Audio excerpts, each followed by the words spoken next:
Gudas takes a tripping penalty a minute in, and the Kings run a set play and score, taking a 1-0 lead into the second. But the Ducks and the man on fire, Gauthier, had their one and only answer, and that's really all that matters. Cutter's 20th.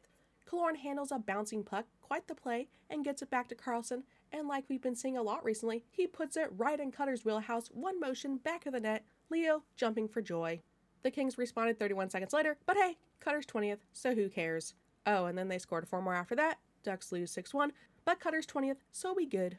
Ducks, I even gave you permission to lose in the last video. I'll be in the building, Ducks, so if you have to lose, at least look decent doing it. Well, that wasn't very decent. To be fair, I actually thought they played pretty decently at 5-on-5 for the first 2 periods. Crazy as it sounds, if you take out the special teams goals, this game really wasn't that bad. But the Kings' power play is ranked 28th, so the fact they scored 3, yeah, I guess you can't really take those out because they suck at them too. The Kings went 3 for 6, and the Ducks went 0 for 4. It's almost as simple as that. There were also 3 questionable calls or no calls on 3 of the Kings' goals. The response goal after Cutters, an uncalled slash. You can literally hear it. And he takes the stick away from Zellweger. Probably the most controversial was the no high stick call on the Kings' 4th goal. On the play, the puck can be above the crossbar, but not above his shoulders.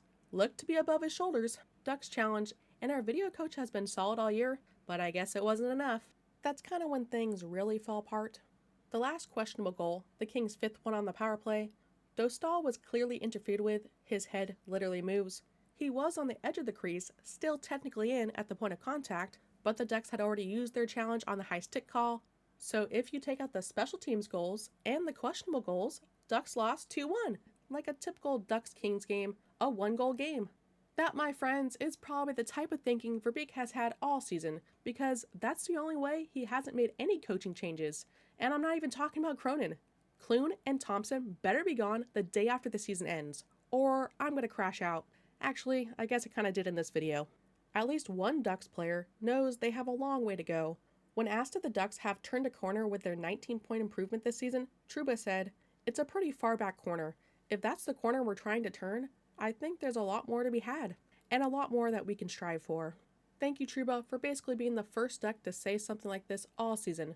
But hey, Verbeek is very happy with the Ducks' performance this year. Anyway, the Ducks are back to being a game under 500 with 3 left to play. The players told us the goal is to have a winning record by the end of the season, so they need to win at least 2 of those 3.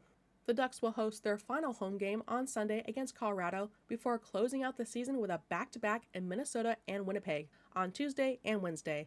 Gonna be tough to get those 2 wins. We'll see. Thank you to our members. If you enjoyed the video, like and subscribe. Thank you for watching, and go Ducks. I like our energy. We got a lot of jump. Anytime you can go into a building and keep the 2 or 3 shots after the whatever it is, it's a good sign. Penalty kill you just had could give your team some momentum. Yeah, I do. I think our power play was pretty good too. We got some shots. If we keep doing this, I think we're going to create some good positive energy the rest of the game.